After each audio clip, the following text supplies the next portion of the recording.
Students, welcome back to Brainiq. So आज हम आपका chapter 3 the winds of change की बात करने वाले हैं। आपके क्लास 9 का चैप्टर 3 है जिसको हम 10 मिनट्स में कवर करने का ट्राई करने वाले हैं। तो चलिए इस चैप्टर में क्या क्या बताने वाली हूँ, complete summary, easy explanation and important questions को हम कवर कर लेंगे। आइए स्टार्ट करते हैं अपने चैप्टर को। सो चैप्टर में हम सबसे पहले क्या देखते हैं? सबसे पहले हम देखते हैं ढेर सारे फैंस। अब इन फैंस की हमारी लाइफ में या फिर एंशियंट इंडिया में क्या सिग्निफिकेंस रही, हम इस चैप्टर में ये जानेंगे। सबसे पहले एक सिंपल सा क्वेश्चन सोचिए, अगर आज से 100-200 साल पहले इलेक्ट्रिसिटी नहीं होती थी तो गर्मी में लोग क्या यूज़ करते थे? ऑब्वियसली एसी नहीं था, ना कूलर और ना ही सीलिंग फैन थे। तो उस टाइम लोग यूज़ क्या करते थे? तो उस टाइम लोग ना ये ट्रेडिशनल हैंड फैंस ही यूज़ करते थे और इसे क्या कहते थे? पंखा कहते थे। यहाँ पर देखिए आपकी बुक की तरफ, तो मैंने आपकी बुक्स को यहाँ पे ले लिया है, बुक के पेजेस को, एंड सभी इंपॉर्टेंट पॉइंट्स को हाईलाइट कर दिया है। तो चलिए स्टार्ट करते हैं। लेकिन इस चैप्टर का जो मैसेज है सिर्फ एक पंखे के बारे में नहीं है। ये चैप्टर हमें बताता है कि एक सिंपल सा पंखा भी हमारी हिस्ट्री, कल्चर एंड ट्रेडिशन को रिप्रेजेंट करता है। अब देखते हैं कि ये जो पंखा है ये कहाँ से ओरिजिनेट होता है। ये वर्ड पंख से ओरिजिनेट होता है, ठीक है। पंख का मतलब क्या होता है आप लोगों को पता ही होगा। पंख का मतलब होता है बर्ड फेदर। अब पहले के टाइम में ना छोटे छोटे फैंस यूज होते थे, तो उन्हें क्या कहते थे? पंखी कहते थे। और इंटरेस्टिंग बात यह है कि इसका एविडेंस अजंता केव्स की पेंटिंग्स में भी मिलता है। मतलब पंखा कोई नई चीज़ नहीं है बल्कि हज़ारों सालों से एक पुराना ट्रेडिशन है। एंशिएंट इंडिया में पंखास को यूज़ करना सिर्फ गर्मी से दूर करना नहीं, लेकिन उनका यूज जो होता था वो टेम्पल्स में भी होता था। सिर्फ गर्मी के लिए नहीं यूज़ होता था, टेम्पल्स में भी होता था। क्यों यूज़ होता था? जो आपके डेटीज़ थे उनको भी हम फैन करते थे as a sign of respect, right. और कहाँ यूज़ होता था? रॉयल कोर्ट्स, यानी कि राजा महाराजा का जो महल होता था वहाँ पे जो सर्वेंट्स होते थे वो बड़े बड़े डेकोरेटिव पंखास यूज़ करते थे किंग एंड क्वींस की हवा करने के लिए। इसीलिए उस टाइम पर पंखा सिर्फ एक ऑब्जेक्ट नहीं था, रिस्पेक्ट, रॉयल्टी एंड प्रेस्टीज का एक सिंबल था। जैसे जैसे इंडिया के अलग अलग रीजन्स डेवलप हुए, हर स्टेट ने अपना लोकल मटेरियल और अपनी आर्ट के अकॉर्डिंग अलग अलग स्टाइल का क्या बनाया? पंखा बनाया। अब इस चैप्टर में अलग अलग स्टेट्स की बात करते हैं।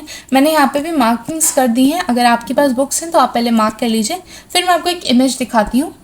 आइए यहाँ पर देखिए इस इमेज को। यस, ये क्या है? आपके ट्रेडिशनल पंखास हैं ऑफ इंडिया। मैंने सारे पंखास आपको यहाँ पे बना के दिखा दिए हैं ताकि आपको इनकी डिस्क्रिप्शन जो आपको याद करनी होगी आप उसे पेपर में इजीली लिख सकें। तो देखिए एक एक पंखा की बात करते हैं। सबसे पहले राजस्थान की। तो राजस्थान का पंखा कैसा दिख रहा है? बहुत ही कलरफुल सा दिख रहा है, आर्टिस्टिक होते थे ये पंखे। यहाँ के जो फेमस एपिलिक हैंड फैन थे वो अलग अलग कलर क्लॉथ पीसेस के स्टिच करके बनाए जाते थे। इसके अलावा जरदोजी फैंस भी फेमस हैं जिन पर गोल्डन थ्रेड से ब्यूटीफुल एम्ब्रॉयडरी होती थी। एंड अब चलते हैं गुजरात के ऊपर। गुजरात के फ़ैन को अगर आप ध्यान से देखेंगे तो आपको कैसा दिख रहा है? इस पर ढेर सारे आपको मिरर वर्क दिख रहा होगा। गुजरात के फैंस जो थे वो फेमस थे for mirror work on cotton fans. बहुत फेमस है। इनमें छोटे छोटे मिरर्स लगे होते हैं जो कि बहुत ही ज़्यादा अट्रैक्टिव होते हैं। कुछ एरिया में, कहाँ पर? गुजरात में एक एरिया है, कुछ एरिया वहाँ पर बीड वर्क जो है, बीड, वो बहुत ही फेमस है। अब चलते हैं वेस्ट बंगाल के फ़ैन की तरफ। यहाँ पर देखेंगे तो आपको काफ़ी सिंपल सा फ़ैन दिखेगा। तो वेस्ट बंगाल में पंखे 16 प्लांट, देखिए मैं इसे यहाँ पे आपको स्पेलिंग लिख के बताती हूँ। 16 प्लांट के सॉफ्ट वाइट पार्ट से बनाए जाते हैं। और एक फेमस फ़ैन तल पतर पंखा जो पाम लीफ से बनता है। ये फैंस बहुत ही लाइट वेट होते हैं और बंगाल के होम्स में भी आज भी देखे जाते हैं। These fans are very light and very useful in today's time also, ठीक है। अब आते हैं उत्तर प्रदेश के फ़ैन को। उत्तर प्रदेश का फ़ैन आपको कितना प्यारा सा डेकोरेटिव सा दिख रहा है। यूपी के जो पंखे थे वो कैसे होते थे? लग्जरी स्टाइल के, राइट। इनमें गोल्ड और सिल्वर का जरी वर्क, ये देखिए ये जरी होती है, इसे जरी वर्क कहते हैं। जरी वर्क होता है और सिल्क और सैटिन की डेकोरेशन होती है। ये देखने में बहुत ही ज़्यादा कैसे लगता है? रॉयल लगते हैं। अब बात करते हैं बिहार एंड उड़ीसा की। उड़ीसा में बड़े बड़े पाम लीव्स के फ़ैन होते थे और बिहार में किसके? स्ट्रॉन्ग बैम्बू फैंस फेमस हैं। Different tribal communities bamboo canes, grass, palm leaves को यूज़ करके ब्यूटीफुल पंखास बनाती हैं, ठीक है। ट्राइबल कम्युनिटीज़ के बारे में बात करते हैं, आपकी बुक में भी यहाँ पे लिखा हुआ है। Yes, materials such as grass, metal are embedded into fans using bamboo stick, grass, cane leaves are used with silk and brass being reserved as antique pieces of the hand fans. अब chapter की सबसे important point, आज के time में traditional पंखा जो होते हैं वो यूज़ बहुत कम हो गया। आज के टाइम में हम क्या यूज़ करते हैं, एसी वगैरह यूज़ करते हैं, और हमारे सबके घर में क्या है, इलेक्ट्रिसिटी है। तो सीलिंग फैंस, कूलर्स और एयर कंडीशनर्स हमें क्या है, ईजीली अवेलेबल है। इस वजह से जो हमारे सुंदर सुंदर फैंस हैं, इनकी जो डेली यूज़ है वो बहुत ही ज़्यादा कम हो गई है। टूरिस्ट भी इन्हें सुवेनियर्स की तरह परचेज करते हैं। इस आर्टिसंस को इनकम मिलती है। इससे क्या है, जो आपके आर्टिसंस हैं उन्हें क्या मिलती है, इनकम मिलती है।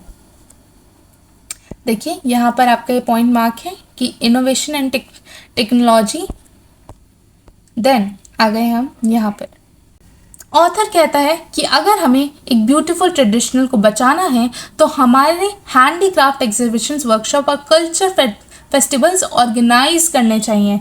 जितने ज़्यादा लोग हैंडमेड क्राफ्ट्स को अप्रिशिएट करेंगे उतना ही आर्टिस्ट को क्या मिलेगा, सपोर्ट मिलेगा।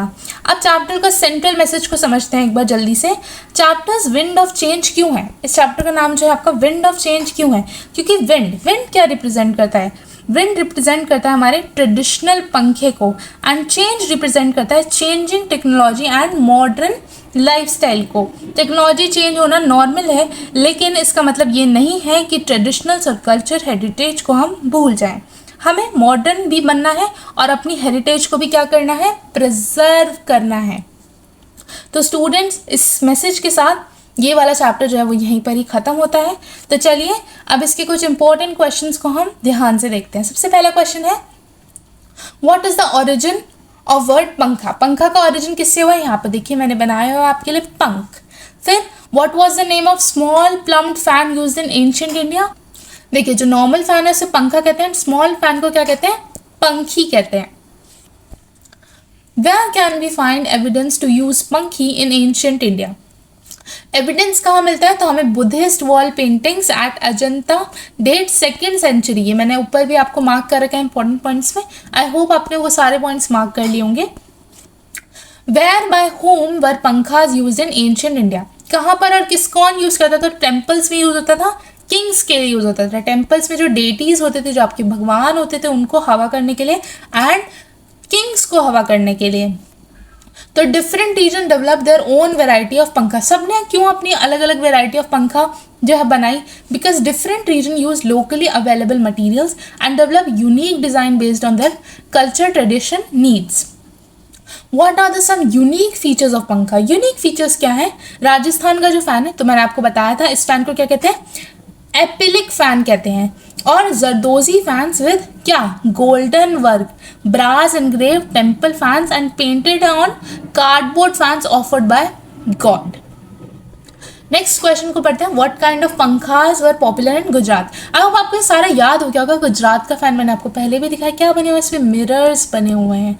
तो मिरर्स बने होते थे कॉटन फैंस पर, और लेदर स्टिच फैन थे जो आपके कहाँ मिलते थे, कुछ में मिलते थे। तो चलिए नेक्स्ट क्वेश्चन को देखते हैं, what are the materials used in making pankhas. West Bengal में क्या क्या मटेरियल्स यूज होते थे, so milky white spongy centre of कौन सा प्लांट, सोला प्लांट, एंड पाम लीव्स। और इसको कहते थे तल पत्थर पंखा। क्या, तल पत्थर पंखा। By has the use of traditional pankhas decrease. अब क्यों डिक्रीज हो गया, क्योंकि अब क्या है, अब हमारे पास क्या है, सीलिंग फैंस हैं, कूलर्स हैं, एयर कंडीशनर है, प्रैक्टिकली हमारे पास क्या है, इलेक्ट्रिसिटी है। सो अब इन फैंस का यूज़ थोड़ा सा कम हो गया है। हाउ कैन ट्रेडिशनल पंखा मेकिंग प्रिजर्व। अब ये जो ट्रेडिशनल पंखा है, इनकी जो मेकिंग है उसे हम कैसे प्रिजर्व कर सकते हैं, क्योंकि ऑफकोर्स ये जो हमारे आर्टिसंस हैं उन्हें वर्क देती है, तो हमें इन्हें प्रिजर्व करना ज़रूरी है। कैसे कर सकते हैं, by organizing workshops, exhibition and culture festivals, promoting awareness, supporting artisans so that heritage continues. I hope आपको यह चैप्टर समझ में आ गया होगा। यहाँ पे एक सेंट्रल मैसेज भी लिखा है। ये वाली जो इमेज है ना, ये मैं आपकी कम्युनिटी पोस्ट में भी डाल दूंगी ताकि आप इसे आसानी से देख सकें। सो यही था आपका चैप्टर 3। उम्मीद करती हूँ वाला चैप्टर पसंद आया होगा। वीडियो को लाइक कर दीजिए, चैनल को सब्सक्राइब कर दीजिए। मिलते हैं आपके चैप्टर नंबर 4 में।